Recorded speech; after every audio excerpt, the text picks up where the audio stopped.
Today I want to talk about Ireland because I think the Irish should be absolutely ashamed of themselves, and they've proven themselves to be, far right thugs really. You know what I mean?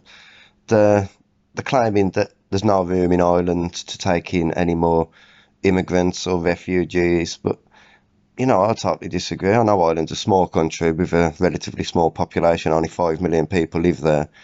But at the end of the day, I think they're just being really selfish here. I mean, I think there's plenty of room left in Ireland. And you know what to say about the Irish? They say them stupid, don't they?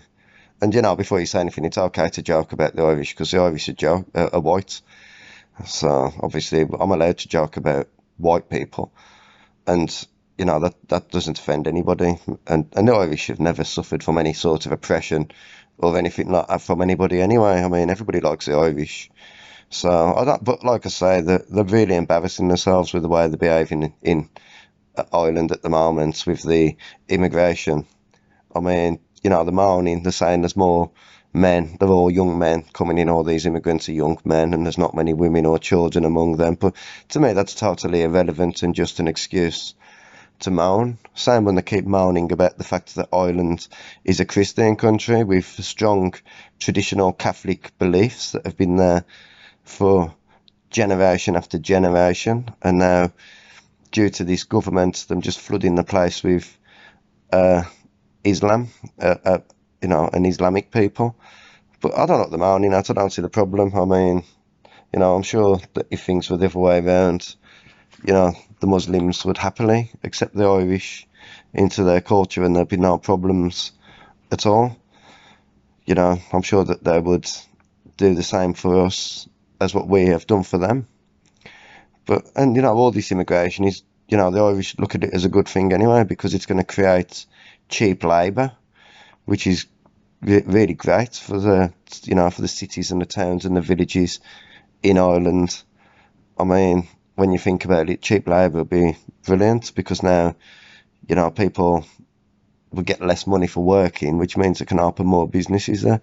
I know some people say it's a double-edged sword and, you know, it'll take down wages for the average citizen in Ireland as well. But, there's just always something to moan at with some people. I don't know what they're moaning for sometimes, honestly. I just don't. I look at it like this. This land is my land and this land is your land. And I genuinely believe that the Irish should be ashamed with the way they're reacting to it. They're moaning because they're saying that some of their towns and the villages have seen, populations near enough double due to immigration and everything like that. I don't see what the problem is, to be honest. I don't know what they're moaning at. Ireland has got plenty of room for much more people, and they should be ashamed of themselves. I find them to be selfish, intolerant, racists, far-right extremists, if I'm honest. And like I say, I'm sure that if things were the other way around, and if it was the Irish needing to be moved, the Islamic country would accept them instantly. And, the Irish moan as well. They say that Christians and Islam have been fighting wars against each other for thousands of years, or hundreds of years at least. And, maybe it's dangerous to put them both on the same island together, but it's not. I mean, obviously there's nothing wrong with doing that.